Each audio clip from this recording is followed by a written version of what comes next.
possible to turn your cell phones off.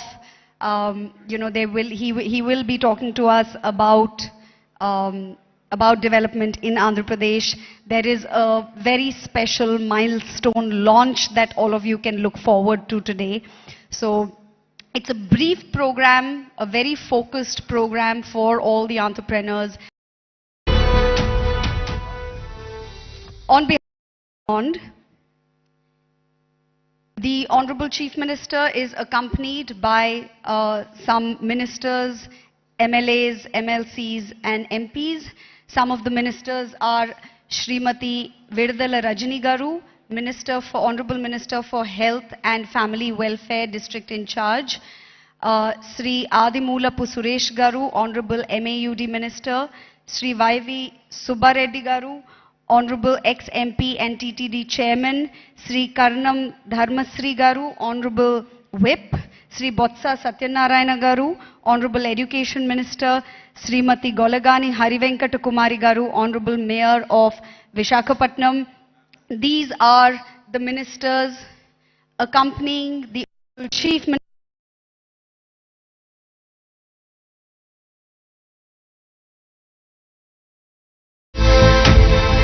for the development of the state and thereby for the development of the people of Andhra Pradesh. Ladies and gentlemen, please join me as I welcome the Honorable Chief Minister of Andhra Pradesh, Shri Y.S. Jagan Visakha Garu.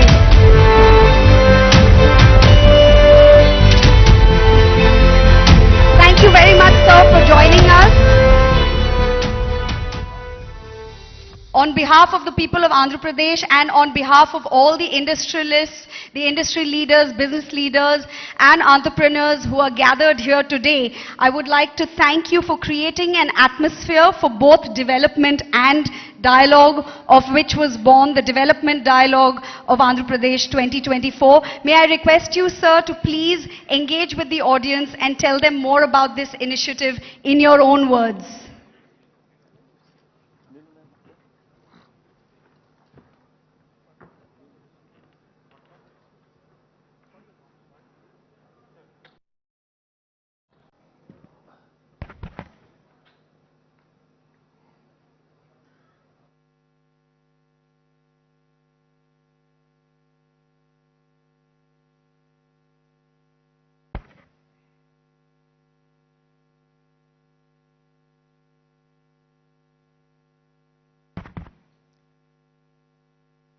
Distinguished industry leaders, colleagues in the state cabinet and esteemed guests.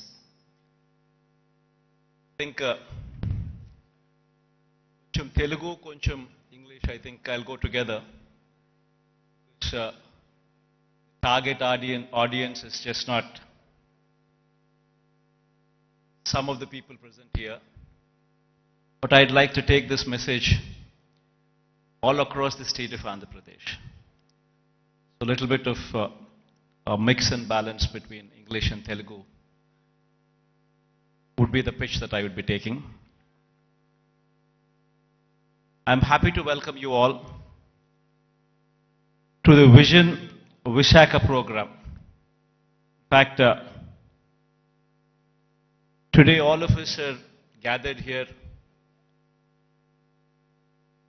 to discuss about what Visakhapatnam means to all.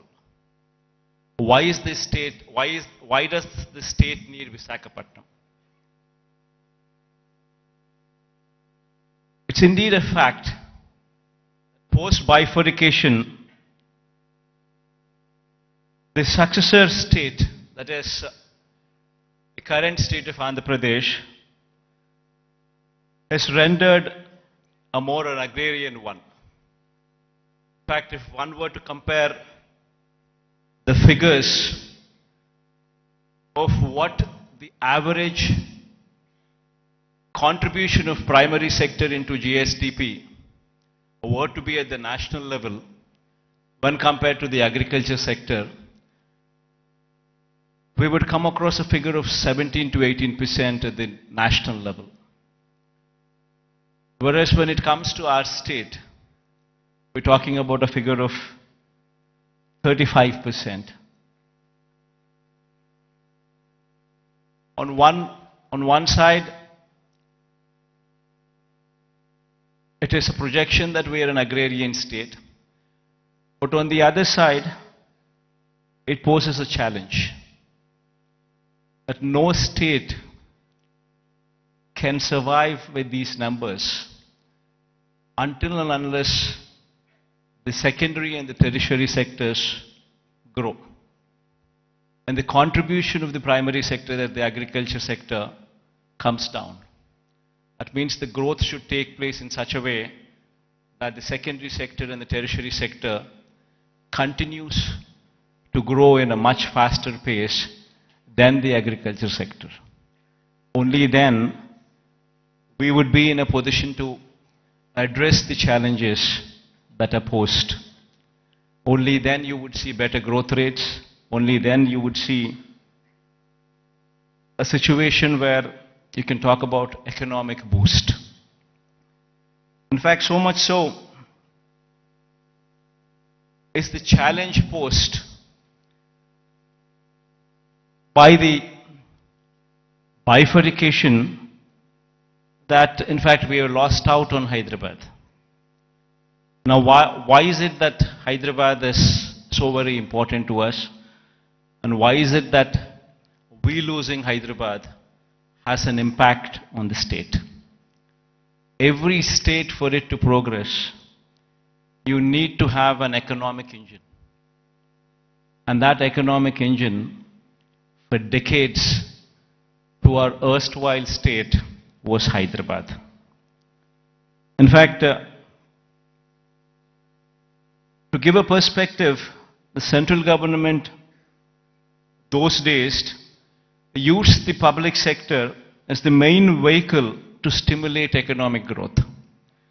In fact, if we were to see the institutions such as IDPL, NMDC, NFC, IICT, and so forth, they were all set up in Hyderabad. Because of the fact that public sector undertakings, these huge investments, came up in Hyderabad, Hyderabad as an area grew beyond any other place in the state. That is the reason why, but once these kind of institutions come up, then automatically it leads to a transformation. Leads to better salaried employees coming out of that location, coming out of that place, which in turn leads to a cyclic effect where better institutions would come up, overall economic growth takes place, and then the city starts moving and growing. Unfortunately for us, it so happened that 90% of the entire PSUs, which to the erstwhile state of Andhra Pradesh, have all come up only in Hyderabad. And because of that, Hyderabad grew at a much faster pace than any other place in the state. In fact, so much so that the services sector in Telangana, for instance, is now currently positioned at a 62.87%, the tertiary sector, whereas the national average is 55%. And in the tertiary state of Andhra Pradesh, we stand at mere 40%. So the agriculture sector, what should be at 17% as a national average, we are at 35%.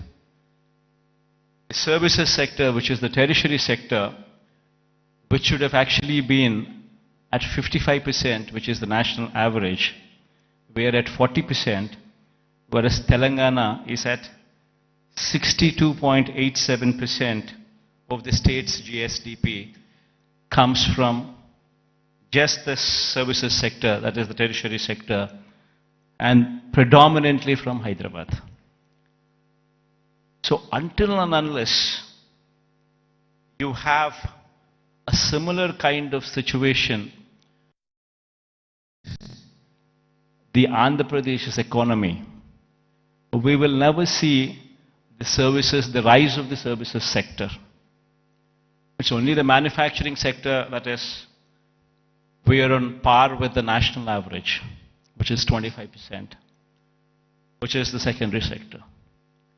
But there is a huge thrust that should be put in the tertiary sector, which should grow leaps and bounds, which is the services sector.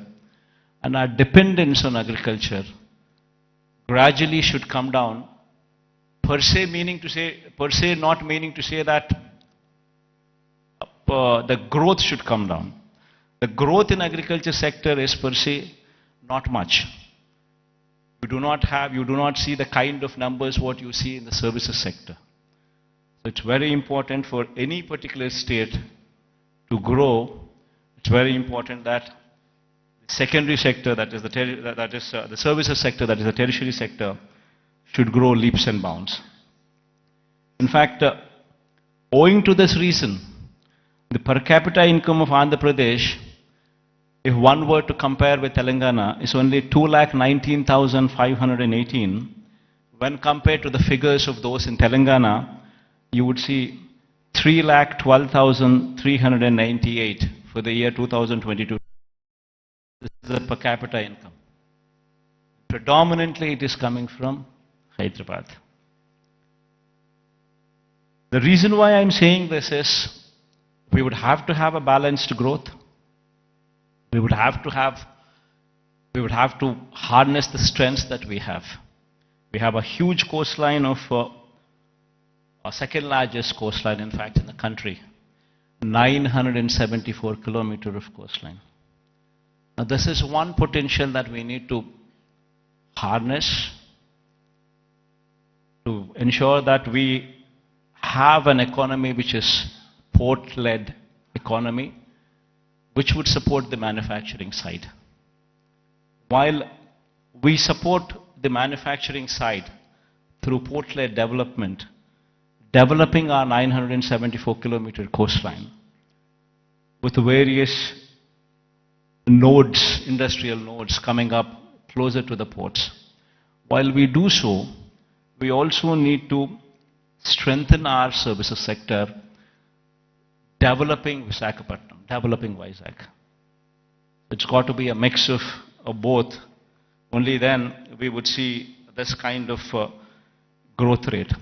In fact, to do so, we have, in fact, the state of Andhra Pradesh, before 2019, that is before our regime had come in, the state of Andhra Pradesh exports in 4 locations. Now, in this 5 years of regime, we're actually in a very advanced stage of constructing 4 more ports. In fact, at a rapid pace, the construction of the ports is going on. In fact, 16,000 and odd crores of investment is going in. We've already incurred more than close to 4,000 crores of this investment.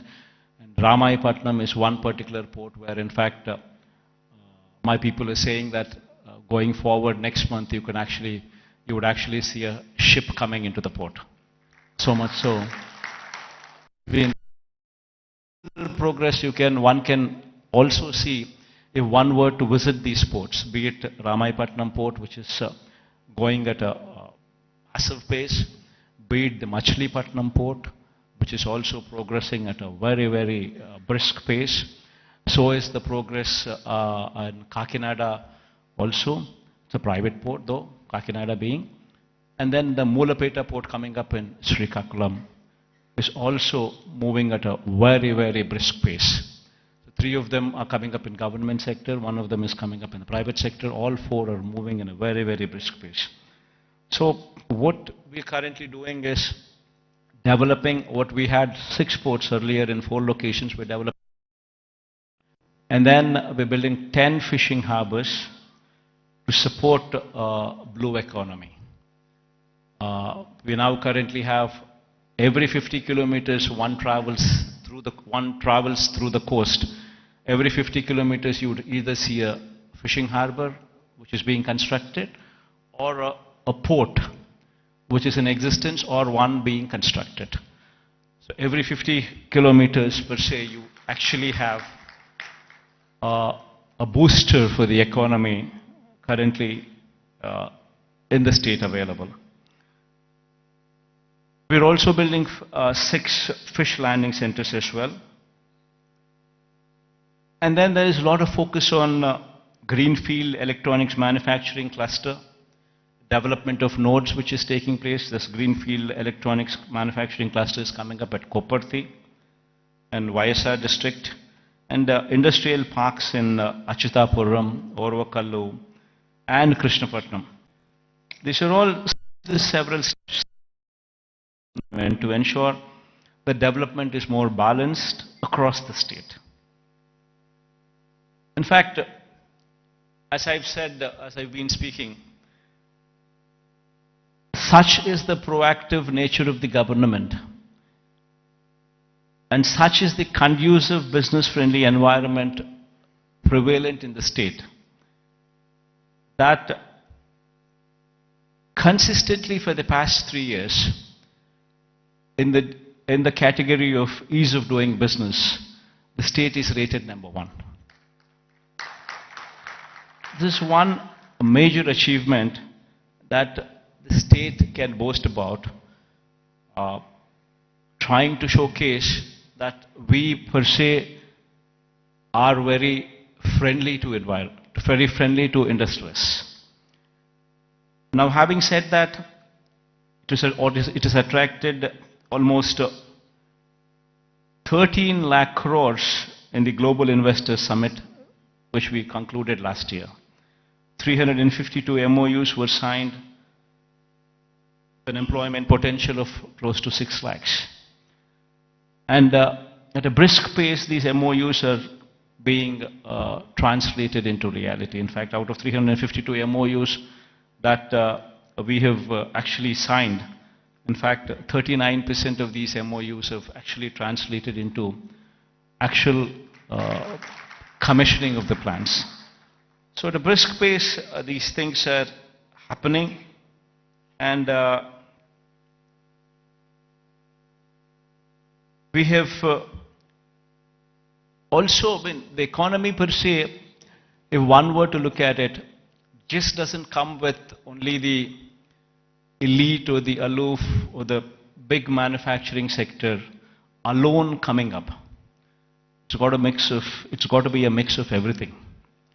In fact, so much so that I would say that the state government has implemented in these 5 years several welfare programs orienting them towards sustainable self-employment. In fact, every scheme of the state government, if one were to notice the schemes, especially the welfare schemes, one would be surprised to see what kind of a transformational bearing these schemes have. To begin with, everything is DBT, direct benefit transfer, where there's no middleman in between, where everything is transparent and there's no corruption there. Now, having said that, every scheme is hand-holding women. So much so that every scheme is translating. Say, for instance, I speak about Cheyuta as one particular scheme. The scheme actually narrates hand-holding women, same particular woman, consistently for 4 years, every year giving 18,750 rupees for the same woman.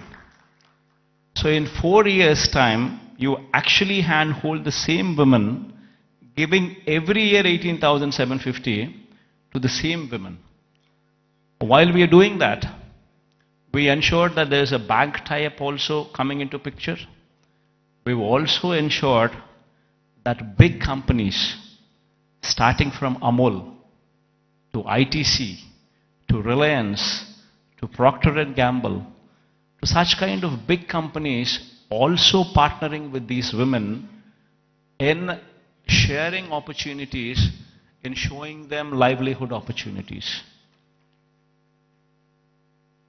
So it's a mix of the same women so that these women stand on their feet.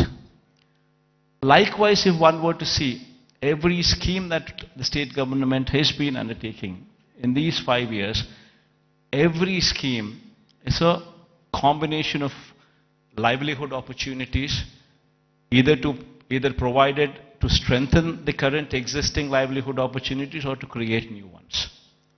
In fact, if one were to actually look at how the employment cycle goes, most of the employment cycle doesn't come from government employment. Government employment per se, before we had come in, probably we had 4 lakh jobs in government sector. And probably government being very proactive in actually providing for jobs could actually create another 2 lakh jobs, which is actually very high. Before we had come in, we had 4 lakhs for decades. And after we had come in, we actually created 50% more jobs in government sector. But that is where it can end. It cannot go beyond that. You're talking about 4 lakhs being to 6 lakhs. Then per se, the big industrialists also, when we were to speak of, if one were to see the translation of opportunities of jobs actually created per se for investment that is actually put in, would probably translate to probably 1 crore of investment translating into one particular job. Not much. Maybe adding to another 2 or 3 lakhs, not beyond that. The major contribution comes from 3 other sectors. One is agriculture, which actually constitutes 62% of the workforce. Now what we have done is support agriculture, where in fact the best part in agriculture is, the challenging part in agriculture is, even though the fact still remains that 62% of the population depend on agriculture, the fact is 50% of the land holding is less than 1.25 acres, that is half hectare. If one were to translate this land holding into, for calculation's sake, as to up to 1 hectare, if one were to take into consideration, then you're talking about 70% of the land holding is within 1 hectare. We have very small and marginal farmers, and if these small and marginal do not make money, the economy is shattered. What we did, what we could actually do, is come up with those initiatives to handhold farmers through RBKs, setting up of Raitu Bharosa Kendras, where every village has one, where you have an agricultural graduate sitting in those villages, in those RBKs, where everything from seed to sale of crop is handheld through these RBKs. And with such kind of micromanagement, also incentivizing farmers with production incentives as well, that farming sector could survive. This is one major sector which actually comes to give you a support for the employment. Then the other major sector, which is another sector which actually supports, is MSME. MSME is also the one word to speak of, talking about if industries, mega industries, big industries constitute maybe 3 lakh, 4 lakh jobs. You're talking about MSMEs which actually constitute more than 30 lakh jobs. There per se, the employability rate is more.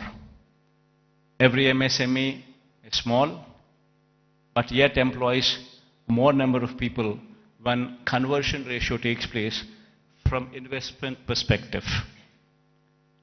But these 30 lakhs, these 3 lakhs, these 4 lakhs, these are not the numbers. Dominantly self-employed sections. Self-employed sections constitute a primary more than 1.5 crore population, which actually doing well for the economy to do well.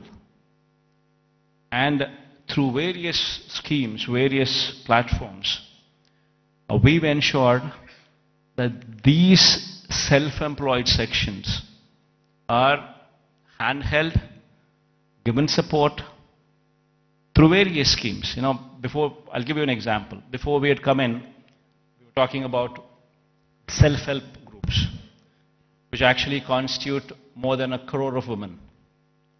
Before we had come in, these self-help groups had an NPA and outstanding loans to the extent of 18%. Today, the same self-help groups, the outstanding loans and the NPAs, if one were to look at in this sector now, it is just 0.3%. And 1 crore of women livelihoods are dependent on that. Same word, if one were to see the same thing, every scheme like Vahana Mitra, which talks about self-employed sections who actually are driving the cabs or actually driving the autos. If economy there fails, the entire state fails. We're talking about barbers. We're talking about so many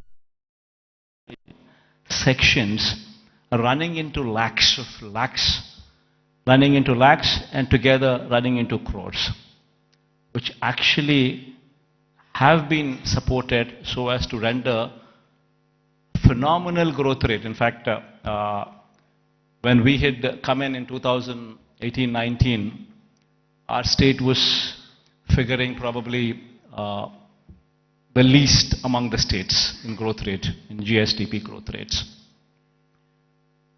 The last year numbers, if one were to say, we are figuring in top 5 states in the country. If GSDP growth rate were to be figured in. Similarly, every initiative that we've taken in supporting every sector, the MSMEs for instance, our state can boast about that we had ensured that timely MSME incentives were given even during the times of COVID.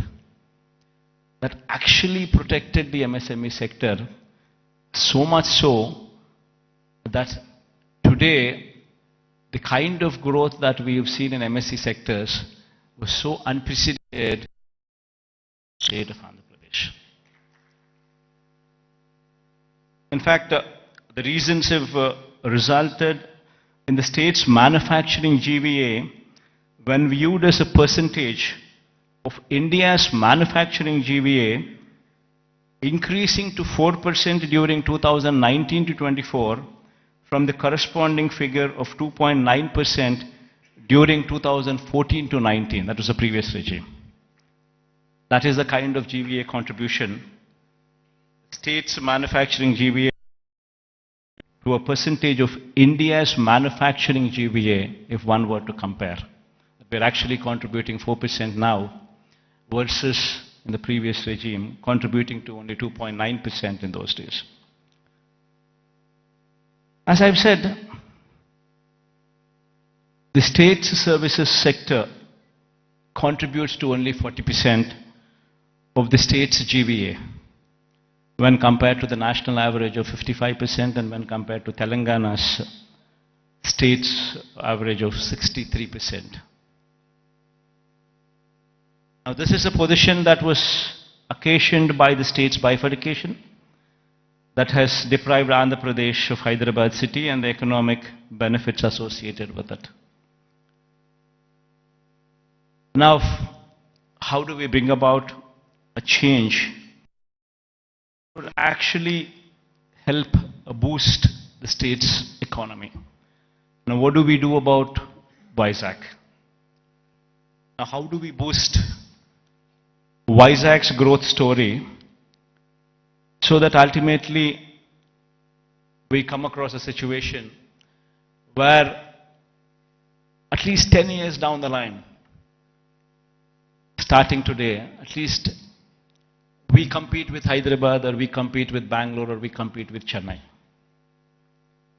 So what exactly does Vision Vizag, Vision Visakha mean? So until and unless we think in those terms, until and unless we have passion for this particular place, for this particular city, this vision can never be visualized, can never be obtained, can never be realized. A lot of people, in fact, when I speak of these words, when I say the first thing what anybody should be doing is to come and stay here as a chief minister. If I were to say this, unfortunately we have an opposition in the state. We all and also a negative media with vested interests who support the opposition. I think many of you also are aware of it, that they make such a hue and cry that, in fact, that we shifting over to Vizag, they try to make an issue out of it, saying that somebody is coming to Vizag because they want to grab the lands here. They want to do that, they want to do that. And these kind of stories shamelessly are written, shamelessly are projected. And all for what? So they don't want the chief minister to come here. They go to the court, court cases are filed.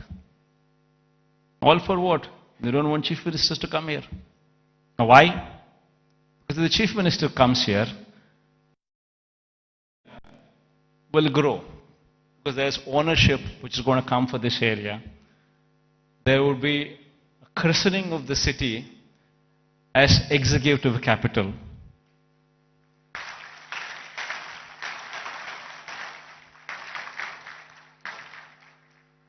So they don't want the chief minister to come here because they have vested interests elsewhere. They bought land before the capital could be announced elsewhere. Thousands of acres in private hands, Benami lands. And they're all scared. The moment this becomes the executive capital, the land rates there would further plunge. And because of this vested interest, today, Vizag has taken the beating. So going forward, I'm here to assure everybody here that there would be changes, because this is inevitable. If one were to compete with Hyderabad, compete with Chennai, compete with Bangalore, it's very important that Vizag becomes the economic growth engine.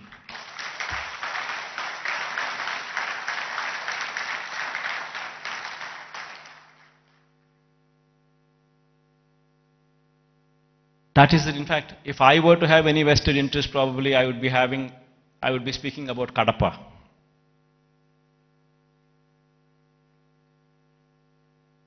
See, for me, the state is ours, to everyone here. And one in my place should think in terms of what is good for the next generation. How would we want our children to be positioned? How are the state's revenues going to be?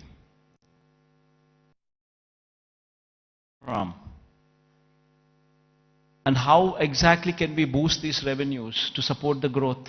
of Andhra Pradesh. If we do not think like this in terms of growth for Vizag, then who would think? If the vision of the leader is wrong, if the vision of the leader is negative, then Vizag, today unfortunately, only person standing for Visakhapatnam as executive capital is only me.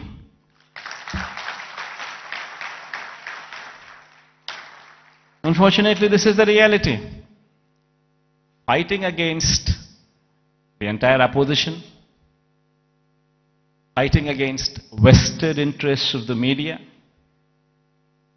everybody wanting that Visakhapatnam is not declared as executive capital.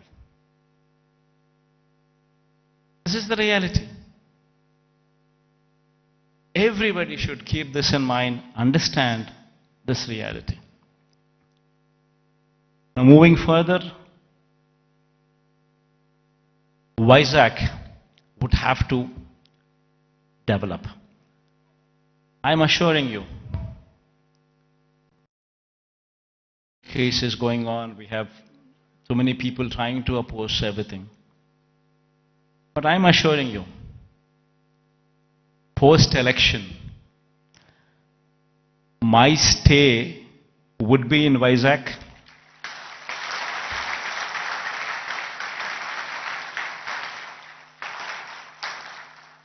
In fact, my swearing-in ceremony also would be in Vizag.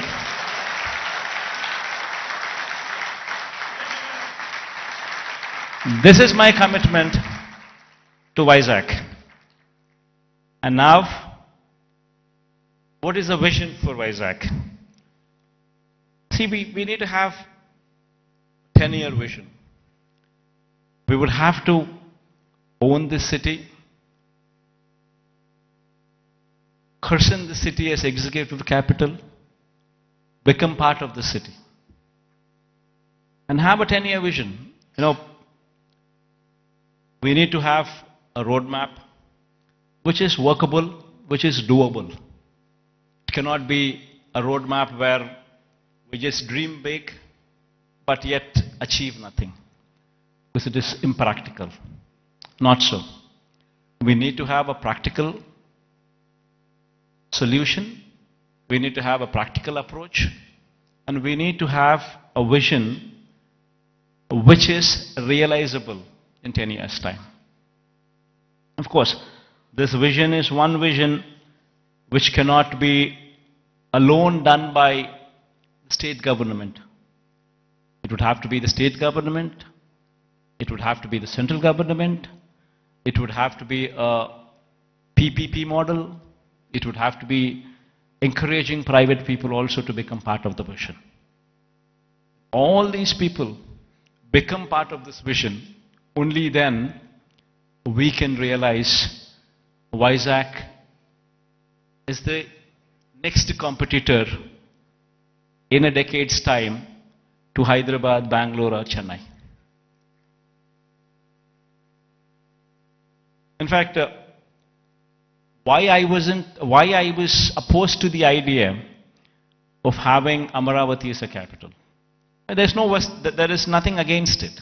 In fact, I am one person who advocates the view that Amaravati should also have a legislative capital. In fact, I am also one person who advocates the view that Kurnool should also have a judicial capital.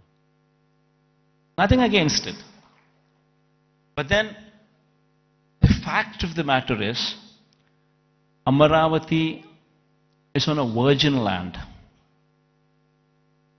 50,000 acres of barren land. Nothing there.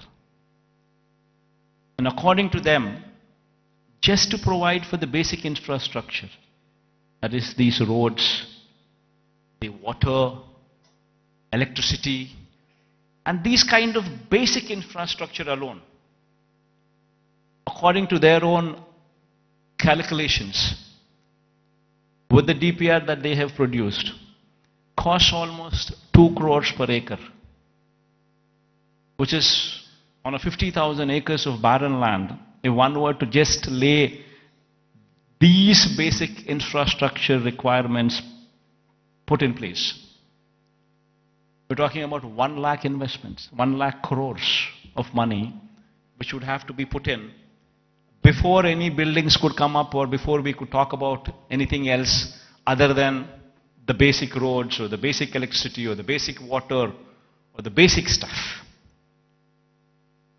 Now per se, does anybody have 1 lakh crores to be pumped in? And if this 1 lakh crores were to be pumped in today, it's going to cost 1 lakh crores. But if this 1 lakh crores would be pumped in maybe in 20 years' time, presuming 5,000 crores of outlay every year, approximately, what one could actually probably afford. Because there's nothing there. Then you're talking about 20 years.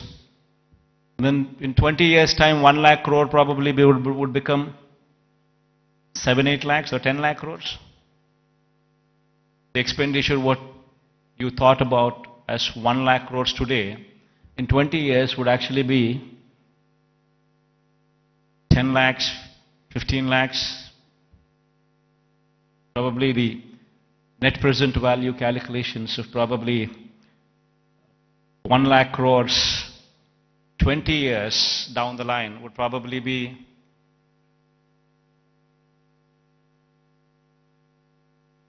one were to calculate 1 lakh crores today, 20 years down, it would be 10 lakhs, 15 lakhs, 20 lakh crores. And which is going to be a dream chasing. You would never be anywhere. That is the reason why I say I'm nothing against it. It's only something that we can't do it. Whereas here in Vizag, we have a place which already has this basic infrastructure. We already have roads. We already have good roads. We already have electricity, good electricity. We have good water connections. We have good everything. Basic infrastructure is already put in place. So all what we need to do is give in that finishing touches. Just give it a little bit of finishing touches and it would transform into something much, much, much bigger. And what are those finishing touches that we need to give? An iconic secretariat. The moment we shift here and christen it as executive capital, you obviously would have the entire employees also come and station here, for which a secretariat building. Why construct an ordinary secretariat building? Construct something iconic, which would stand out, which would attract the entire country to see. An iconic secretariat, an iconic convention center. People talk about one of Geo Convention Center. The latest, the biggest, the best. These are the names that they give. Here we have something like that. Not much of a cost. Why can't we have one here so that the entire world, entire country looks up? Iconic stadium. There's one in Ahmedabad. Investment is probably 800 crores, 1,000 crores. Not much of an investment. But the entire country talks about it. Entire country talks about that stadium. And whensoever a match is played between the countries, that stadium is glorified. It is spoken about by the entire country. Entire world sees that stadium. All these that I speak about are iconic. All these, if they were to be commissioned, would actually pitch Vizag on the global scale, would draw eyeballs not only of the country but the whole world to actually look at Vizag.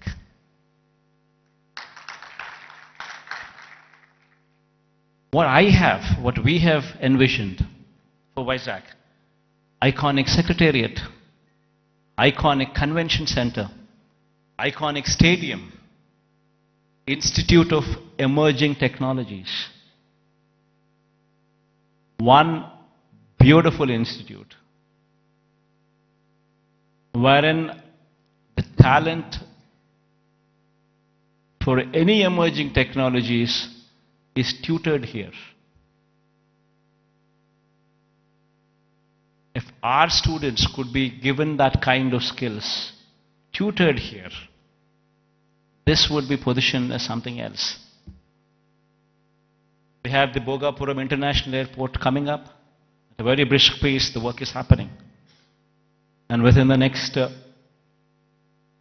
15 months or 18 months, this project would actually see the light of the day.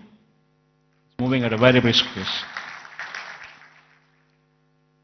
Then connectivity to the Bhogapuram International Airport. A 6-lane beach corridor road with beautiful green lawns on either side of the roads. 6-lane road to Bhogapuram International Airport. They're talking about a metro rail. Our Vizag is probably the only metro, I guess, which does not have a metro rail. So getting funds for metro rail per se, I don't think it's that difficult. Because it might cost another 40, but 60% of the funding comes in PPP model by the developer. Another 40% is to be shared by central and the state government. Central shares 20%, state shares 20% of the 14,000 crore investment. Of course, we are pushing for the entire 40% to be borne by the central government. That's a different story. But even if that doesn't happen, we're still talking about 20% contribution from the state government. And then you could actually see a 14,000 crore metro rail project also take off. Then we're building a Molapet port in Srikakulam. Within the next 1 year, the port will start functioning. And we have Vizag, Bhogapuram International Airport, which is 30 kilometers from the airport. And then from there, the Molapet port is just another 110 kilometers or so. So you have entire corridor from Vizag International Airport and then Molapet port. A horizontal growth corridor which could take off, which already has an existing national highway, I think 6-lane or 8-lane highway. It's already, the works are at a brisk pace. Then you have a data center with a submarine cable which is coming from Singapore. A data center, Adani is doing it. A huge investment, 27,000 crores of investment is coming there. And since it's a private investment, and Adani is doing it, the works of the land from our side, everything that needs to be done is already done. They've already started the work, the plans are submitted. Next 5-6 years, in a staggered way, in a phased manner, they would actually ensure that this project also comes up. Then you have hospitality industry, which also needs to be looked into, which also needs to be given a little bit of boost, for which we have ensured that Oberoi and Mayfair groups have given certain bits of land for them to develop 5-star plus resorts here as well in Vizag, where Vizag is short and it doesn't have resorts. It has some good hotels, but it doesn't have resorts. So this 5-star plus category resorts by Oberoi or Mayfair would actually bridge in that gap. The land has already been given to these private people, and they're already on the verge of starting the construction. And within the next 2 years or so, you would actually start them. You would actually see them commissioned. Then NTPC Green Hydrogen Project. This is also around about 30,000 crore investment of NTPC. This project, fortunately, yesterday, Prime Minister virtually laid the foundation stone. So this is also going to be a reality. So all these that I just spoke about, they are not things that cannot be achieved. All these things can be realizable. Within the next 10 years, in a staggered manner, we would see all these things coming up. Because all these things that I spoke about are not big. Something which is unimaginable. No, not so. All these things are realizable because they're not something, they do not pose those numbers which would actually say they are not realizable. And there is, of course, one aspiration what I'm trying to negotiate with the Prime Minister also. This thing goes well, we would have this as well. A high-speed rail corridor from Hyderabad passing through Vijayawada, then Vijayawada to Bangalore, passing through Kurnool and Kadapa. But this is an aspiration. If it happens, it happens. Even if it doesn't happen, 10 years is a big enough span for us to pursue that it happens. Even though this is an aspiration currently with us, the rest of the stuff that I spoke about are all realizable. So with all these things coming up in Vizag, and the Chief Minister coming and stationed in Vizag, it would attract a lot of people to come and settle down in Vizag as well. And Vizag, in 10 years' time, with all these iconic buildings taking shape, would actually compete with the best in the world, with the best in India, definitely for sure. In fact, my people have gone ahead and given a presentation to this effect. We can all watch, myself included. I'll also be sitting with you on the other side. Let's share the officials also for actually putting in this kind of energy and effort. Because it takes a lot of passion to actually be involved. What needs to be done for Vizag? How do we do it? And it takes a lot of passion. In fact, when I was asked to come here, I said, fine. Because looking at their passion, I wanted to encourage them as well.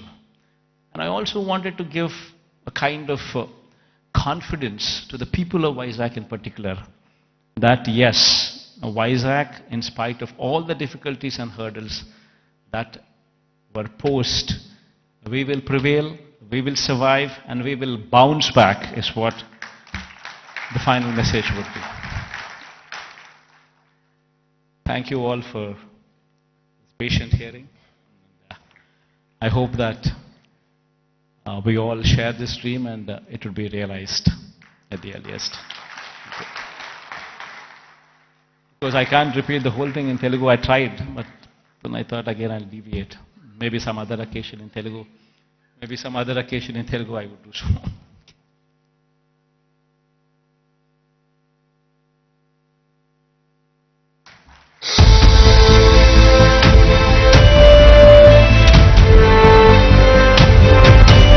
Thank you very much to the Honorable Chief Minister for that really confidence-inducing talk about his vision for Visakhapatnam and thereby the development of Andhra Pradesh. truly, truly confidence-inducing. Very, very inspiring. Thank you very much, sir, for the confidence-inducing talk on your vision for Andhra Pradesh.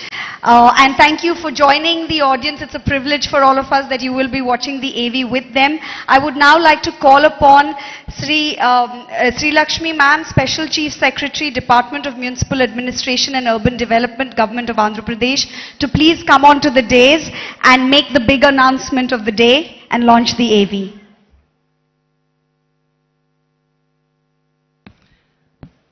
I thank the Honorable CM for his brilliant address on his vision for the development of Andhra Pradesh and Visakhapatnam.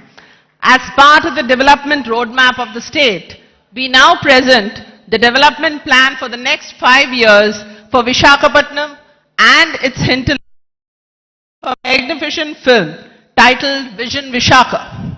The film encapsulates the plans for the development of Visakhapatnam by the government by partnering with the private sector, by facilitating the private sector to grow, and also by taking up various schemes by the government. Honorable Chief Minister and august members of the audience, I now present to you Vision Vishaka. There are very few cities that have emerged as the business and financial nerve centers of the world. New York, London, Frankfurt, Dubai, Hong Kong and Singapore have established themselves as prominent global centers for commerce and finance. In India, Mumbai on the west coast has emerged as a major business and financial center. However, its rise has now been constrained by overpopulation, lack of ease in doing business, infra-congestion and limitations in real estate.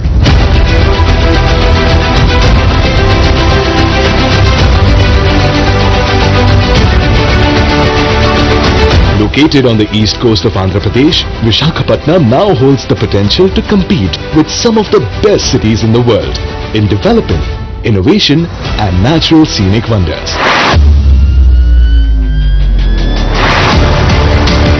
Rightly assessing the potential of Visakhapatnam to become a global cosmopolitan city and the enormous opportunities for it, Andhra Pradesh Chief Minister Shri Y.S. Jagan Reddy has conceived the outstanding Vision Vishaka. Vision Vishaka aims to support Visakhapatnam as a home for high-class infrastructure, commercial activity, positive environment, sustainability and natural scenic beauty to go on to become a leading financial, fintech and artificial intelligence hub in the country and in the world. Spanning the next 5 years, this magnificent plan for Vishaka has been chalked out with an approximate budget of 1,05,000 crores.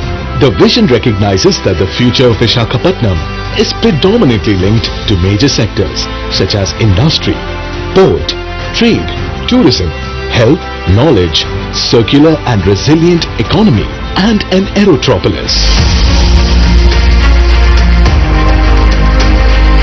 Infrastructure will be developed in 5 categories: connectivity, industrial landscape, urban planning and city infrastructure, livability and social infrastructure, sustainability and climate resilience. The allocated percentages for these have been clearly mentioned in the vision. These investments are estimated to create more than 10 lakh jobs and employment opportunities in Visakhapatnam during this period.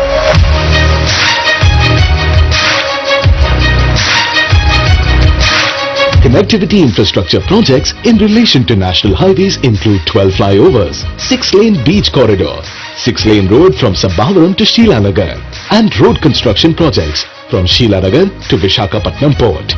A total of 8,980 crores have been proposed for the same. With respect to the road network, a total of 12 projects including new roads, widening of roads, footpaths, facilities at junctions, pedestrian requirements, alternative route to Simhachalam, rail overbridge, bus shelters and more have been proposed with an investment of 1,906 crores. Freight corridors and railway zone includes new South Coast Railway Zone, and freight corridor from Sondhyam to Simhachalam that will be undertaken at a cost of 196 crores. 14,309 crore rupees have been dedicated for the Vishakhapatnam Metro Rail project. To secure a solid connection between Vishakhapatnam and the world, Shri Y.S. Jagan Reddy has laid the foundation stone for Bhogapuram Airport with a budget of 4,727 crores.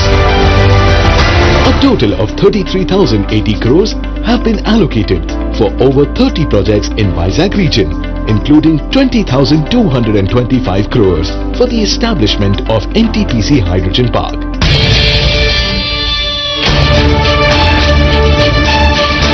To develop Vishakhapatnam as an IT hub, an integrated data center park, IT, ITES and Infosys Development Center have been proposed at Vishakhapatnam Tech Park with a budget of 25,025 crores. Through these, the Honorable Chief Minister hopes to provide direct and indirect employment to around 5 lakh people.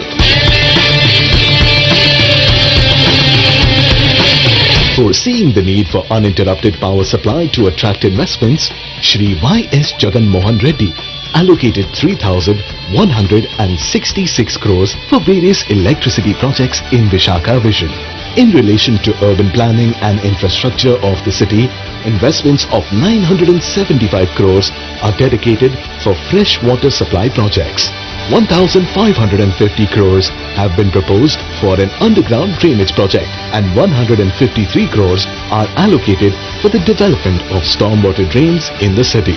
As far as livability and social infrastructure is concerned, 100 parks will be taken up with 50 crores for the recreation and health of the citizens.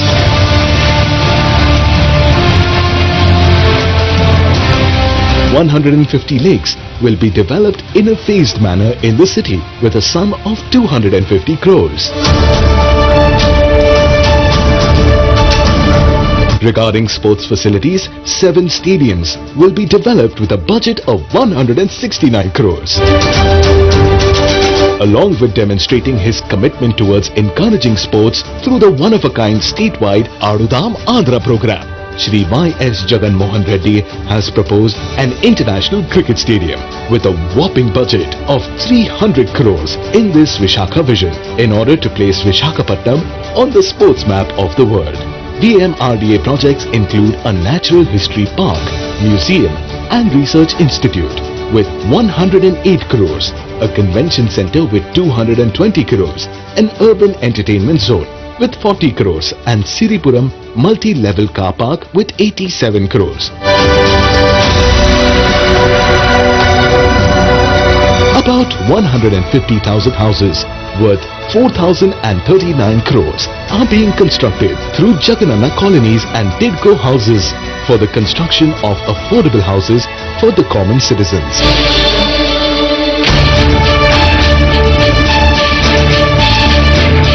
Vishakhapatnam has unlimited opportunities in the tourism sector.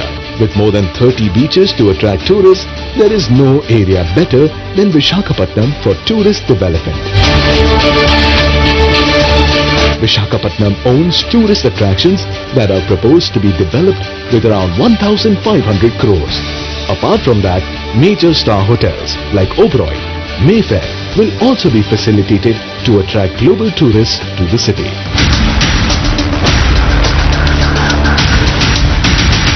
Shri Y.S. Jagan Reddy also proposed the establishment of a global convention center worth several malls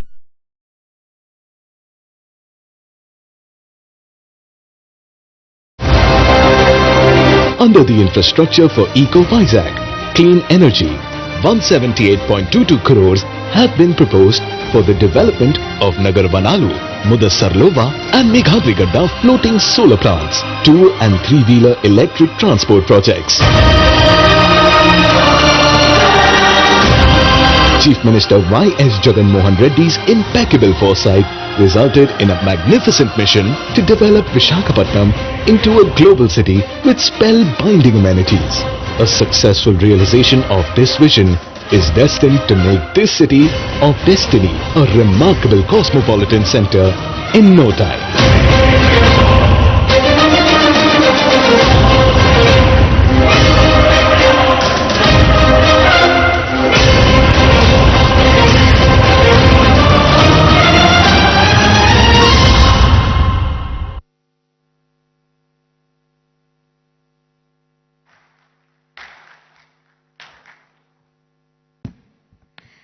That was a comprehensive roadmap presented to you, taking into consideration connectivity, livability, social infrastructure, urban planning, industrial growth, sustainability, and climate resilience.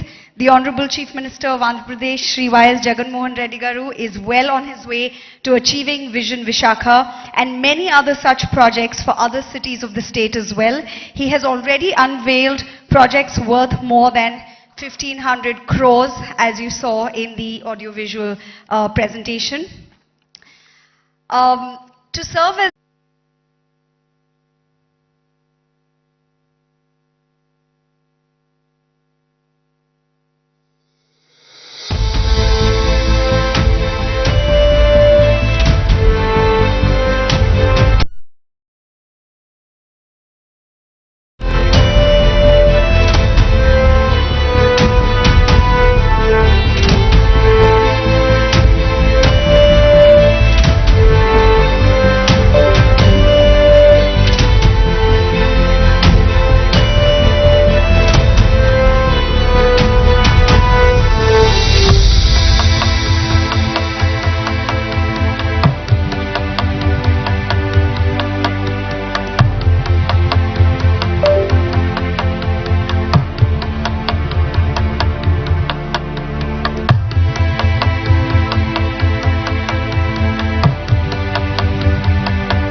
Ladies and gentlemen, a huge round of applause for Vision Vishakha and the coffee table book that serves as a powerful reminder of a powerful vision for the state of Andhra Pradesh.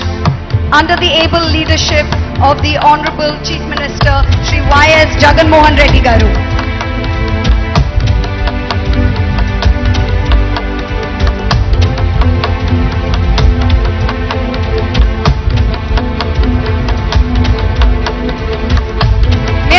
The audience to give us a huge round of applause for this ambitious vision, Vishakha.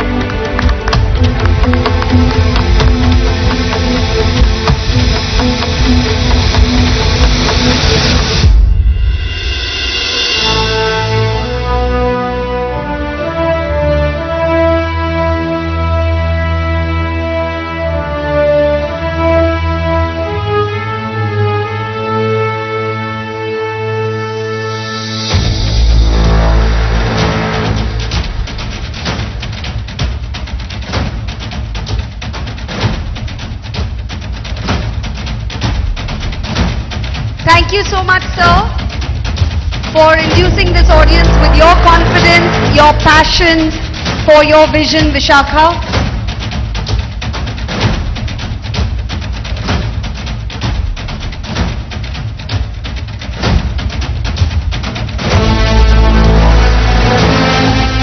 That's going to be the iconic secretariat.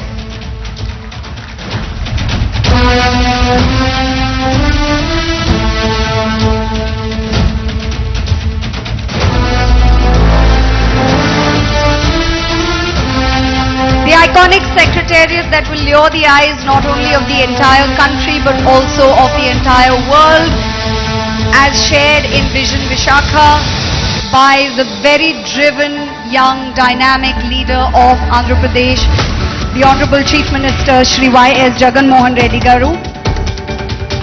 I would also like to thank Shri Budimuttiala Naidu Garu, Deputy Chief Minister of Andhra Pradesh, Shri Gudivada Amarnath Garu, Honorable Minister of IT and Industries, Srimati Vedadala Rajani Garu, Honorable Minister of Health, District in charge, Shri Adimulapu Suresh Garu, Honorable MAUD Minister, Shri Y.V. Subbareddy Garu, Honorable MP of Rajya Sabha, Shri